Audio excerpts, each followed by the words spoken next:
ہمیں روزہ اللہ کا حکم ملا ہے، فرض ملا ہے.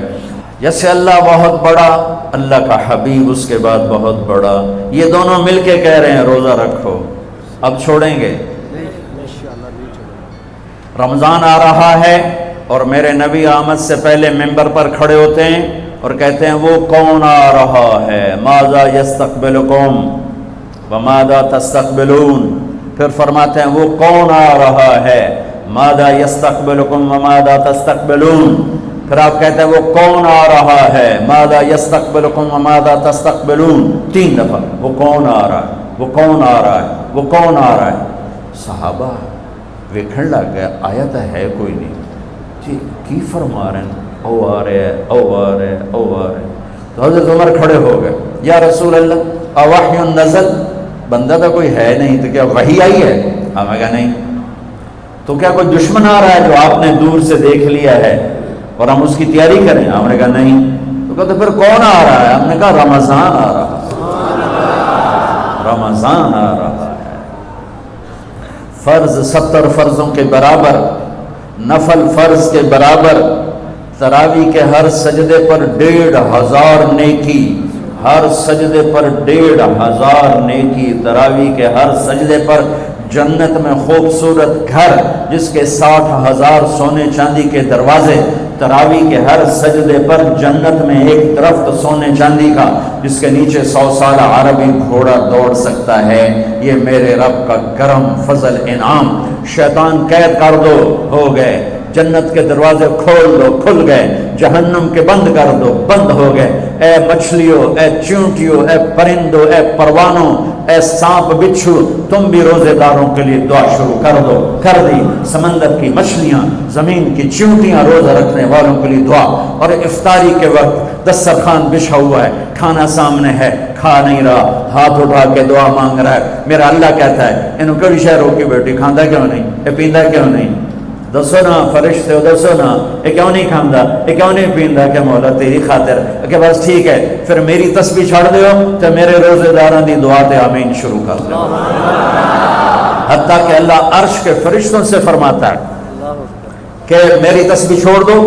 اور اس وقت جو افطار پر دسترخوان سجے ہوئے ہیں اور لوگ کھانے سامنے رکھ کے بیٹھے ہوئے ہیں کہ اللہ کا امر آئے گا. میرے نبی بھی ایسے ہی فرماتے تھے. میرے نبی نے 9 رمضان دیکھے، 9 رمضان میرے نبی نے دیکھے. ان میں 2 30 کے تھے، 2 رمضان 30 کے اور 7 29 کے. اور آپ بھی کھجور سامنے رکھ کے بیٹھے ہوتے تھے اور ایک آدمی اوپر کھڑا ہوتا تھا اور وہ سورج کو ڈوبتا دیکھ رہا ہوتا تھا. جو ہی سورج ڈوبتا وہ کہتا یا رسول اللہ غربت ڈوبا، آپ فوراً کھجور منہ میں رکھتے تھے.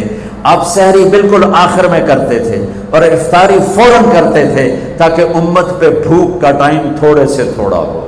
یہ رحمت للعالمین ہے. آپ افطاری دیر سے آخری لقمہ، آخری کھجور منہ میں یا آخری لقمہ اور بلال اذان دیتے تھے اور ادھر یوں سورج چھپا اور ساتھ ہی لقمہ منہ، ساتھ ہی منہ میں. ہم 2-2.5 منٹ لیٹ کرتے ہیں کہ احتیاط احتیاط. چلو ٹھیک ہے، لیکن میں اپنے نبی کا بتا رہا ہوں کہ فوراً ڈوبتے ہی منہ میں کھجور یا پانی یا دودھ کی لسی، اس سے آپ افطار فرماتے تھے. اور ایک واقعہ ہوا، بادل تھے تو بادل میں اندازے سے افطار ہوتا ہے. سب نے افطار کر لیا، میرے نبی نے بھی افطار کر لیا. اور تھوڑی دیر بعد جب نماز پڑھنے کے لیے اٹھے تو بادل ہٹے تو سورج کھڑا ہوا تھا. تو وہ روزہ سب کا قضا ہوا. پھر رمضان کے بعد سارے مدینے نے، میرے محبوب نے بھی وہ روزہ دوبارہ قضا کیا. تو میرے بھائیوں، اس مہینے میں اللہ نے قرآن کو اتارا، اس میں لیلۃ القدر کو اتارا، اس میں اللہ تعالیٰ نے مسلمانوں کو پہلی دفعہ فتح عطا فرمائی. جنگ بدر کی فتح کا تحفہ رمضان میں، مکے کی فتح کا تحفہ رمضان میں. جس سے اللہ بہت بڑا اور اللہ کا حبیب بہت بڑا. پھر اللہ نے اپنے حبیب کو امت بھی اسی کے حساب سے دی. میں تھوڑا فرق بتاؤں موسیٰ علیہ السلام کی امت اور میرے نبی کی امت. موسیٰ علیہ السلام کی قوم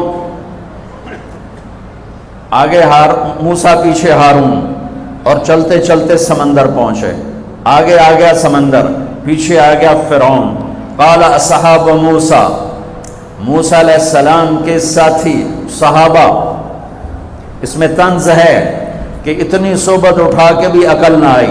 قال اصحاب موسیٰ، بنو اسرائیل نہیں کہا، اصحاب موسیٰ کہا، کہ ان کے لیے اس میں لان تان ہے کہ اتنی صحبت کے بعد بھی تمہارا ایمان یقین نہ بنا.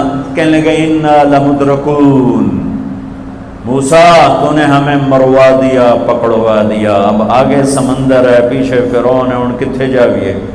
ان کو نہ موسیٰ علیہ السلام کا فکر ہوا اور نہ ہارون علیہ السلام، انہیں اپنی پڑھ گئے. تو موسیٰ علیہ السلام نے کہا کلا کا ترجمہ جو بھی ہے وہ صحیح ہے، ہرگز نہیں، پر میں اس کا ترجمہ نہیں، اس کی مراد یہ بیان کرتا ہوں کہ موسیٰ علیہ السلام نے کہا تسی ہو تو لتراں دے لے، یا تو انہوں فرعون دا لتر پوے، یا تو انہوں سمندر دی موج پوے، لیکن ان معی ربی، میرا رب میرے ساتھ ہے، وہ مجھے راستہ دے گا، میری طفیل تمہیں بھی دے گا. 40 سال کی صحبت کے بعد اور اتنے بڑے بڑے معجزے دیکھنے کے بعد کہنے کہ تو نے مروا دیا. یہ تصویر ہے موسیٰ علیہ السلام کی قوم کی. اب میں تصویر پیش کرتا ہوں اپنے نبی کی امت کی. 27 صفر کی رات ہے، جمعہ کی رات ہے، آج ہجرت کی پہلی رات ہے. میرے نبی اور صدیق دونوں ہجرت کے لیے نکل رہے ہیں. میرے نبی پنجوں کے بل چل رہے ہیں تاکہ پاؤں کا نشان کھوجی پہچان نہ لے. ابو بکر کبھی آپ کے آگے چلتے ہیں، کبھی پیچھے چلتے ہیں. موسیٰ علیہ السلام کی قوم نے کہا تو نے مروا دیا، اب کیا کریں. ابو بکر کبھی آگے کبھی پیچھے، کبھی آگے کبھی پیچھے، اور 3 میل کا فاصلہ ہے. آپ نے کہا ابو بکر کیا کرتے ہو، کبھی آگے کبھی پیچھے، کبھی میرے آگے ہو جاتے ہو، کبھی میرے پیچھے ہو جاتے ہو. کہ یا رسول اللہ اخاف الرصد فامشی امامک اخاف الطلب فامشی خلفک. یا رسول اللہ، واہ واہ واہ واہ، جب مجھے یہ خیال آتا ہے کہ آگے کوئی دشمن چھپا ہوا حملہ نہ کر لے تو میں آگے ہو جاتا ہوں کہ میرے اوپر وار پڑے، آپ پہ نہ پڑے. اور جب مجھے خیال آتا ہے پیچھے سے کوئی حملہ نہ کر دے تو پھر میں پیچھے ہو جاتا ہوں کہ میرے اوپر وار پڑے، آپ پہ نہ پڑے.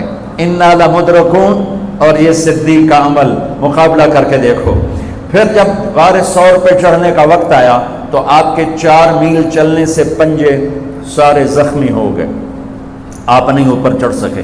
ابو بکر نے آپ کو کمر پہ بٹھایا اور پورا پہاڑ اوپر لے کر گیا، پورا پہاڑ. غار کے دروازے پر جا کر آپ کو باہر کھڑا کر دیا. رسول اندر نہیں آئیں گے. آپ اندر گئے، اندھیرا تھا، ٹٹول کے سارے غار کے سوراخ پتھروں سے بند کیے، سوراخ باقی رہ گئے. پگڑی اتاری اور پھاڑ کے سوراخ بند کیے.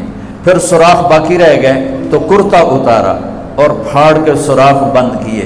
سارے سوراخ بند کر کے ایک باقی تھا جس میں سانپ تھا، اس میں اپنی ایڑی ڈال دی. یہ جو سانپ ڈس رہا تھا، اس میں علماء نے ایک بات عجب فرمائی ہے کہ وہ اپنے سانپ ہونے کی فطرت سے نہیں ڈس رہا تھا، وہ احتجاج کر رہا تھا ایڑی ہٹا، میں بھی دربار نبوت کا دیدار کرنا چاہتا ہوں. وہ سانپ اس لیے زور لگا رہا تھا کہ مجھے بھی تو دیکھنے دے صدیق، تو ہمیشہ دیکھتا، آج مجھے دیکھنے دے، آج میرے بھاگ جاگ اٹھے. یہ علماء نے یہ بات لکھی ہے، میں اپنی طرف سے نہیں کہہ رہا ہوں. جب سارے سوراخ بند اور سام والے سوراخ پہ ایڑی، یا رسول اللہ آئیے. آپ اندر آ گئے. اندھیرا گھپ ہے، کچھ پتہ نہیں چلا. تھوڑی سی جب روشنی ہوئی صبح کی تو میرے نبی نے دیکھا صدیق کا نہ پگڑی اور نہ کرتا.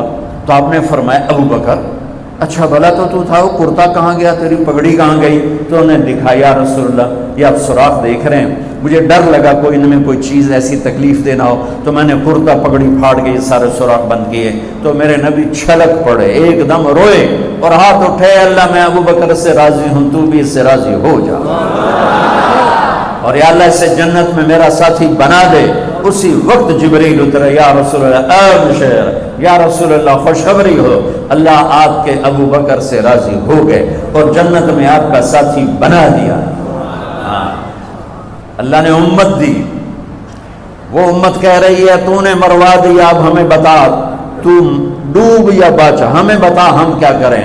اور یہ امت کہہ رہی ہے آگے سے وار ہو تو میں برداشت کروں، پیچھے سے وار ہو تو میں برداشت کروں. بنو اسرائیل نے سمندر کو پھٹتے دیکھا، اور 4 قدم چلے ہیں تو مروا علی قوم یعقفون اصنام لہم، کیا دیکھا کہ کچھ لوگ بتوں کی پوجا کر رہے ہیں، بتوں کی پوجا کر رہے ہیں۔ تو 40 سال کی صحبت اور فرعون کا ڈوبنا، سمندر کا پھٹنا دیکھنے کے بعد کہنے کہ موسیٰ اجعل لنا الہا کما لہم آلہہ، موسیٰ ہمیں بھی ایک خدا ایسا لے کے دو جیسے ان کا پتھر کا خدا کا پھٹے منہ توڑا، اور تم اتنے معجزے دیکھ کر بھی تم پتھر کے بت مانگتے ہو، انکم قوم تجہلون۔ یہ بنی اسرائیل کی مثال قرآن دے رہا ہے۔ میں اپنے نبی کی امت بتاتا ہوں، 2 نبی ہیں، ایک آگے ایک پیچھے، موسیٰ آگے ہارون پیچھے۔ اب مثال دے رہا ہوں کہ 2 نبیوں کی صحبت میں، اور تھوڑی سی قوم ہے، تھوڑی سی قوم ہے، 6 لاکھ مبالغے کا عدد ہے، تھوڑے تھے، 6 لاکھ نہیں تھے، کم تھے، اور وہ اتنی لمبی صحبت کے بعد کہہ رہے ہیں ایک پتھر کا خدا لے کر دو۔ میرے نبی دنیا سے چلے گئے، میرا نبی دنیا سے چلے گئے، صدیق موجود نہیں تھے، حوالی میں تھے، پتہ چلا انتقال ہو گیا ہے، گھوڑے پر ہوا کی طرح اڑتے ہوئے آئے اور چھلانگ لگائی، اندر گئے، آپ کے چہرے سے کپڑا ہٹایا، آپ کا ماتھا چوما، گرم گرم آنسو آپ کے ماتھے پر گرے، واہ خلیلہ واہ صفیہ واہ نبیہ، اے میرا نبی، اے میرا خلیل، اے میرے جگر کا ٹکڑا، آج مجھ سے جدا ہو گیا۔ پھر کہا یا رسول اللہ جائیے آرام کیجئے، آپ نے بڑے دکھ اٹھائے ہیں، آج کے بعد اللہ آپ پر کوئی دکھ نہیں لائے گا۔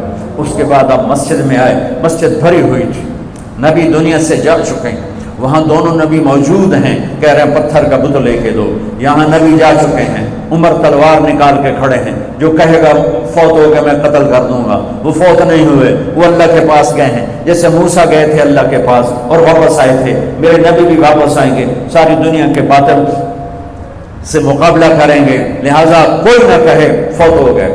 ابوبکر منبر پر آئے، کھڑے ہوئے، کہا عمر بیٹھ جا، تو عمر کہتے ہیں نہیں بیٹھتا، وہ تو پورے ہوش میں نہیں تھے، نہیں بیٹھتا، تو وہ خاموش ہو گئے اور منبر پر آئے، اور سنو صدیق کا خطبہ، یا ایھا الناس من کان یعبد محمدا فإن محمدا قد مات۔